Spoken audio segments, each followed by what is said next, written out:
On the screen, Quranic stories unfold. On the screen, Quranic stories unfold. Wisdom and lessons in each tale told. Wisdom and lessons in each tale told. Alhamdulillahi Rabbil Alameen. Wassalatu wassalamu ala Sayyidil Anbiya'i wal Mursaleen amma ba'ad. فأعوذ بالله من الشيطان الرجيم بسم الله الرحمن الرحيم الصلاة والسلام عليك يا رسول الله وعلى آلك وأصحابك يا حبيب الله الصلاة والسلام عليك يا نبي الله وعلى آلك وأصحابك يا نور الله. Welcome back to our series Quranic Stories. Alhamdulillah. We're going to talk about a phenomenon, a very big phenomenon where Allah subhanahu wa ta'ala from the very first verses of the Quran, Maliki Yawmiddin, owner of the day of recompense, accountability, judgment day, Yawmul Qiyamah, from the very first verses, right, all the way to the final verses of the Quran. Allah subhanahu wa ta'ala talks about the day of judgment. And Allah subhanahu wa ta'ala, He revealed the Surah Naba.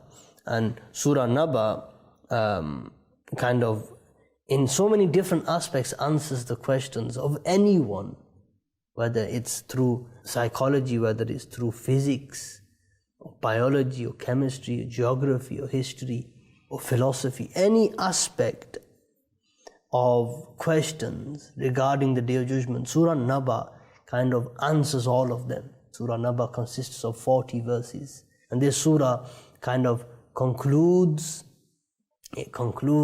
and gives you a final understanding of what the Day of Judgment is. So the surah starts and Allah subhanahu wa ta'ala says that Amma yatasa'alun, what are they asking one another about? And the people of Makkah, what are they disputing about? Anin naba'il azim. And then Allah subhanahu wa ta'ala answers saying that, yes, about the great information, the great event in which they are disputing. They're asking one another, yes, Amma yatasa'alun, what are they asking one another about? So some people rejected the Day of Judgment in the people of Makkah. Some people doubted it. Some people accepted parts of it. Some people couldn't understand some aspects of it. And Allah subhanahu wa ta'ala says, they will soon come to know. Kalla say'alamun. They will soon come to know. Thumma kalla say'alamun. Then they will soon come to know. They will soon realize what's going to happen.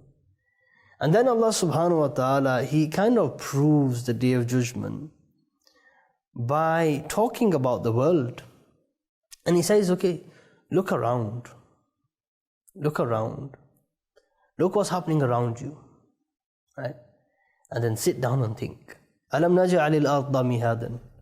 That haven't we made the earth a bed? So mihad means cradle. Cradle is a place of safety. It doesn't let you fall off the cradle. Subhanallah. Wal jibala awtada. We made the mountains as pegs. The mountains as pegs. And these giant mountains that hold the earth into their place.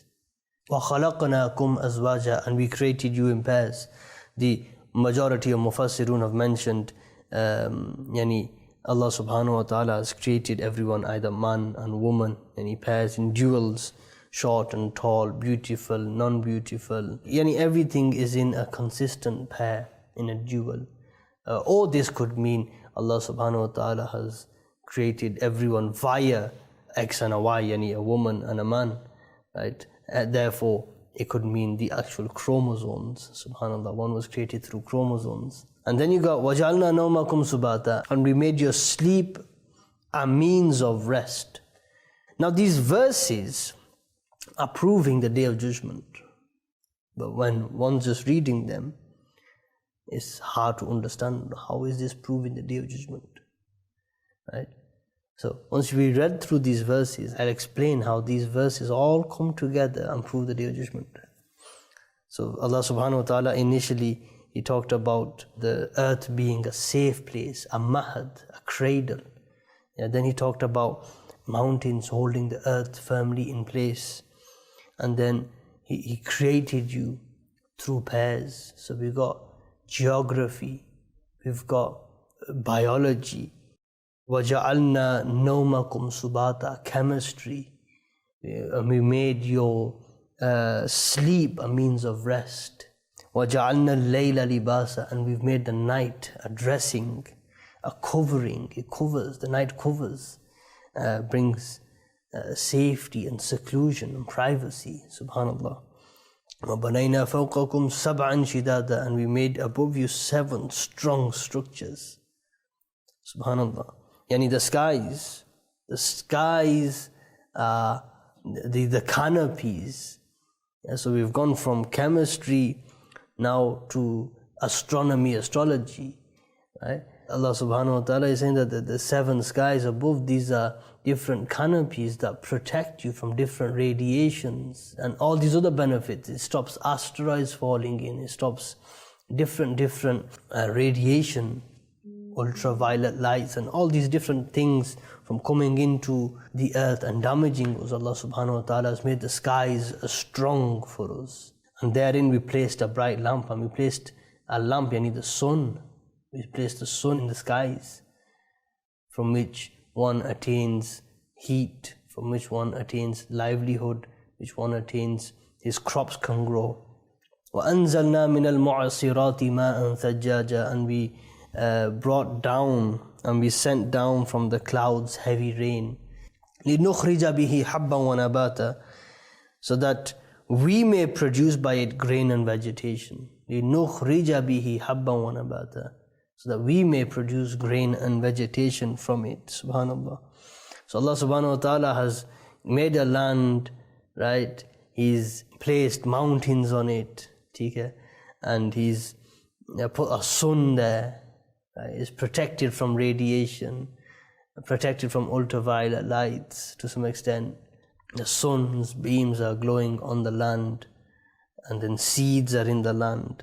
And then Allah subhanahu wa ta'ala says that so that the seed ends up turning into vegetation, and then the vegetation, وَجَنَّاتٍ أَلْفَافًا, turns into gardens, yani dense gardens, alfafa. Subhanallah. Now, this surah is started off by talking about the different debates of Judgment Day. Right? And I want you to understand this. It starts off talking about Judgment Day. عَمَّا يَتَسَاءَلُونَ عَنِ النَّبَإِ الْعَظِيمِ, the great news, the important news, the important day. But then all of a sudden, to prove the Day of Judgment, right? To prove the Day of Judgment, He mentioned things like, we created you in pairs, we've made the earth like this, we've done this, we've made a canopy, we've made it rain. Imam Fakhruddin al-Razi says that whenever Allah subhanahu wa ta'ala is proving something to humans in our aqal, right, when He's given us information, He does it to 3 things. Either He shows us His qudra, He has a qudra to do it once, then He has a qudra to do it twice. Subhanallah. So, when Allah subhanahu wa ta'ala in these verses has showed us His signs of qudra, that rationally proves to us in our aqal that Allah subhanahu wa ta'ala, if He's done it once, He could do it all over again. He could do it all over again, subhanallah. And therefore proving to us that if He has created this dimension here in the dunya, He can create another dimension in the hereafter. Subhanallah. He could wipe everything out and start it all over again in a different world, in a different dimension. Imam Razi says there's another way Allah subhanahu wa ta'ala proves something through us.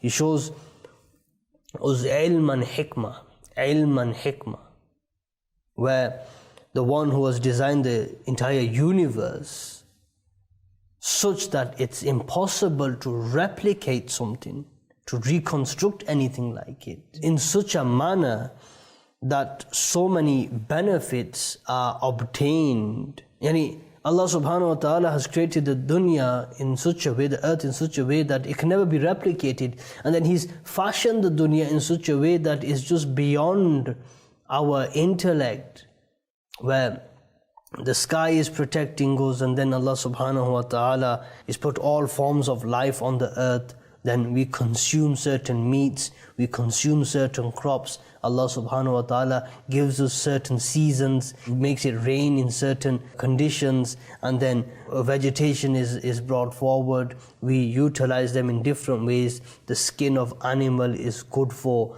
certain things. We take things out of the ground that we construct our homes with.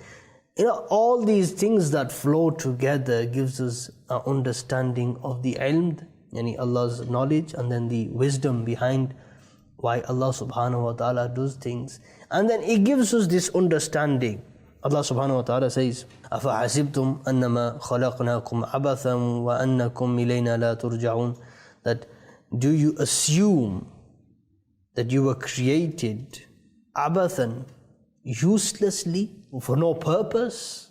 You assume that you're not going to come back to us. What this entire portion is telling us is that Allah subhanahu wa ta'ala, everything is done, and everything on the world that you see, and this suitability that humans have. For example, the animals that we need the most are non-vicious, like cows, like chickens, like buffaloes, camels, right? We use horses. But the predators, they are vicious. Right? They don't be around humans. Right? And every single thing, every single point of the earth, and then the life in earth has wisdoms behind it. So this is another way to prove Judgment Day. So now in these verses where Allah subhanahu wa ta'ala says that, have we not made the earth a cradle and the mountain as pegs, and created you in pairs, right? All these things, if we look at them and we sit down and understand, okay, number one, the qudra is easy to understand, the power of Allah, the strength, the capability of Allah creating all of them. But then the wisdom behind it, this is the second aspect that one should look at. That for Him to do all that, right, that shows that Allah subhanahu wa ta'ala has done it and is in a perfect harmony. And within that perfect harmony, we find the wisdom behind Allah subhanahu wa ta'ala doing something. And therefore, do you assume that you're not going to return to us? Why Allah subhanahu wa ta'ala has made all these things for us? Do you think He's done it for no reason? Do you think it's just occurred? Do you think me and you sitting here right now has just occurred, has just happened? Allah doesn't do anything uselessly. There's always a reason behind everything. There's always a hikmah behind something. Imam Razi says is the third way you have when Allah subhanahu wa ta'ala gives you a verse, how to understand the verse is through nafsul amr, the actual physical meaning of that verse, the present meaning of that verse. So the land being created far and wide could demonstrate, this is a possibility. And Allah subhanahu wa ta'ala is showing us His qudra. And He's saying that, look, if I've done this already in the dunya, and you have accepted that it's happened in the dunya, right? Then in the hereafter, how is it ba'id? How is it difficult that it cannot happen again? Right? So the land being created far and wide can demonstrate the platform of Hashr. The mountains demonstrate the angels, either the angels keeping civilization in their place on that day, or the fire that will gather creation to their station. So it's mentioned in hadith, there will be a huge fire, and it will gather everyone into one place. The fire that will gather creation to the station, Allah creating us in pairs, could demonstrate how there will be two categories on the Day of Judgment. You've got Ashabul Yameen and Ashabul Shimal. So you got pairs here in the dunya, you're going to have pairs in the hereafter, the right and the left. Subhanallah. or could possibly demonstrate how each person in the hereafter will be in his soul and body form, in the soul and body form in the hereafter. The cycle of the day and night, sleeping and awaking, could demonstrate the actual concept of partial death in the world, only to wake up in the morning. Subhanallah. 7 skies protecting us from the rays of the sun in the world could indicate towards the proximity of the sun on that day. So how close the sun will be to us on that day of judgment. If we look at how the structure of the dunya is, the structure of the dunya, and we look at it from a very, very deep perspective, we come to realize that the structure of the Qiyamah, Yawm al-Qiyamah, is structured upon the very same basis. Absolute similarity between the dimension or between the physics of the dunya and the physics of the hereafter, or the laws of the dunya and the laws of the day of judgment. There is this complete similarity between them. Proving, and these are just 3 steps with just a few verses. All of these things together prove that Allah subhanahu wa ta'ala has the capability, dhu ilm, dhu hikmah, and dhu qudra, to replicate a dimension in which everything is brought back together, everything is placed into one place. Like a garden has trees, tall trees, has bushes, has plants, right? All of these things make the garden beautiful. Likewise, on the Day of Judgment, you're going to have different nations, different tribes, different communities coming out with their leaders, subhanAllah. Like we see in a garden, it could be replicated again in the hereafter. In the rest of the surah, if you ever have the opportunity, try to understand the entire surah. Allah subhanahu wa ta'ala give us tawfiq, may give us the understanding, may He allow us to work in the dunya to serve our hereafter, our Yawm al-Qiyamah. Allah subhanahu wa ta'ala give us tawfiq. Ameen bijahi Nabil Ameen. Sallu ala al-Habib. Sallallahu ala Muhammad sallallahu alayhi wa sallam. On the screen, Quranic stories unfold. On the screen, Quranic stories unfold. Wisdom and lessons in each tale told. Wisdom and lessons in each tale told.